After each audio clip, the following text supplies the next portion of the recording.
Actually, I was living a very calm life in Sudan. I have my family, I have my job, and nothing was bothering us. We were having our own house, we have our own cars, we have our own farms. Everything was so nice for us. Actually, I am running a transportation company. We transport goods from the town to different towns in North Sudan, South Sudan, and Western Sudan. We were having a truck going to Western Sudan, and that truck stopped by the thieves, by the highwaymen. In a way or another, these cartons of medicine, they were inside that camp of the rebels. And when the security found them there, they came direct to my office and arrested me, and they accused me for spying. And they told me you are going to stand in front of a military court and you will be shot for that.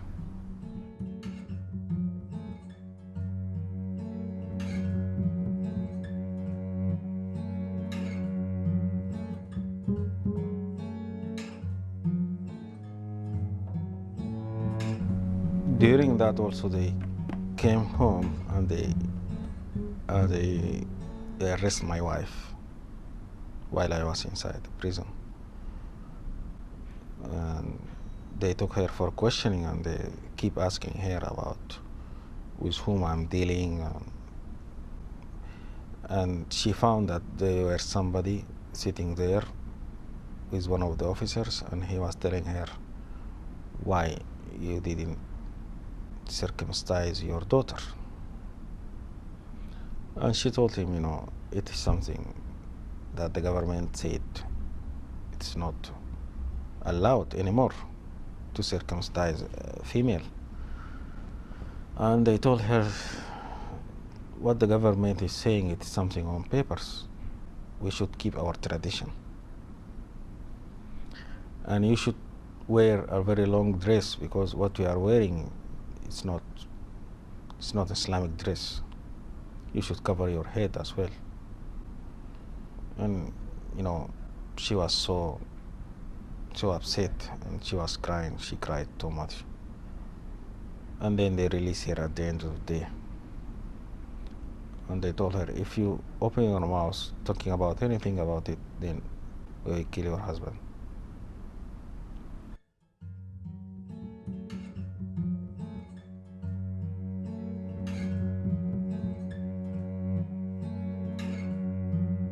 We arrived Cairo, and in Cairo it was really another difficult life for us, because when we arrived Cairo we don't have any money.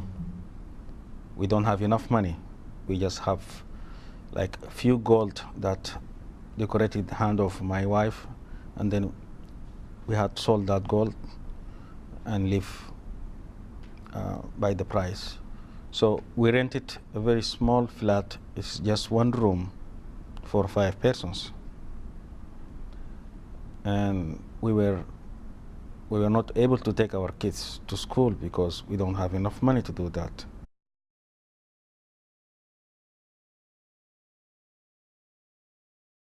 I suffer too much, and because every time she goes out, people recognize her because she was having a tattoo in her hand, and that tattoo is showing which tribe she is and which religion she is.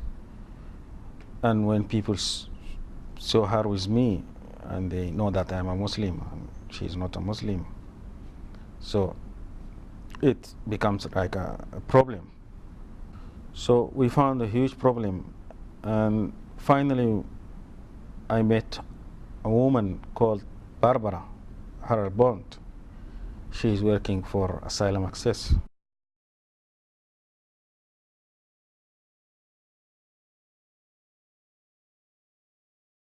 The first thing she did is she contacted one of the famous doctors in Cairo to remove that tattoo from my wife's hand. It was very expensive operations, really very expensive. And Asylum Access took care of everything. And then she also helped us to have a new glass for my wife. she was very happy about it because, she is able to see and to read for my kids, because she's giving them like home lessons. So since they are not going to school, but she give them like a home lessons.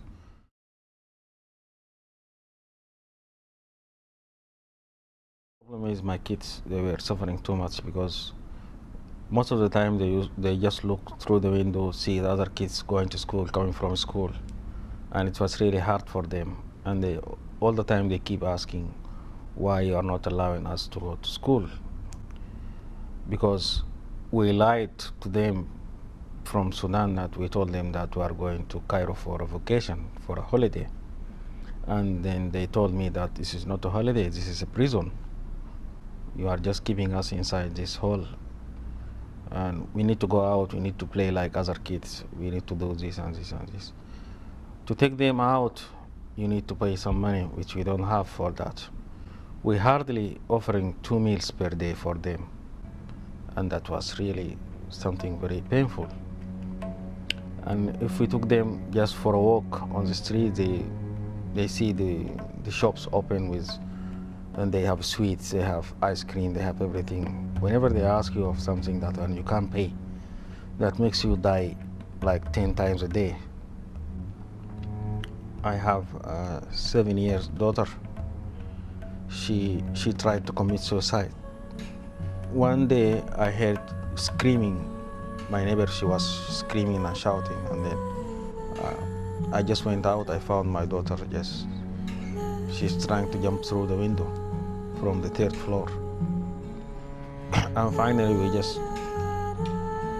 we managed to stop her from doing that, and then I have to explain to her so many things about it.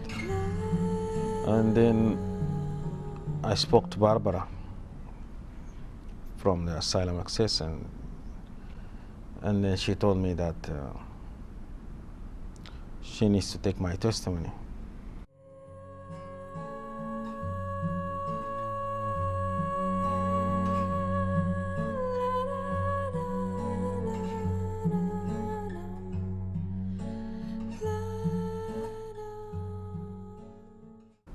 I think it was the only way for me out. So we accepted, and then we came to America here.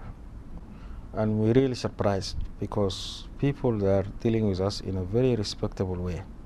They respect us so much. And this is the first time we felt that we are human beings. Because in my country, people, they deal with you according to your position, and that's it. If you came to Cairo, people are dealing with you according to how much you have inside your pocket.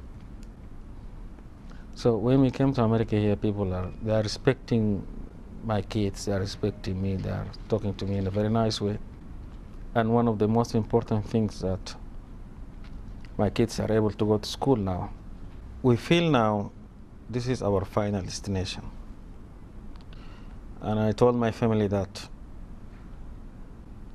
America is something else than we heard before. So let us follow the system, and everything will be all right.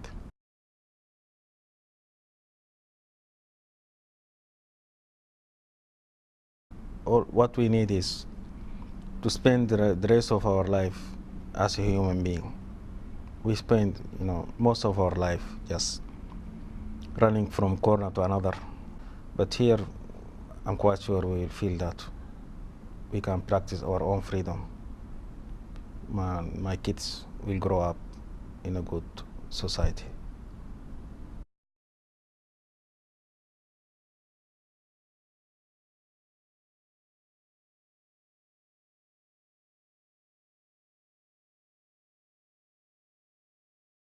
I have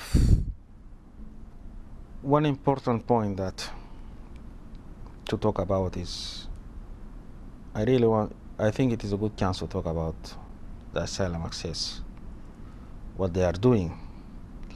Because when my kids were hungry, asylum access gave them some food to eat.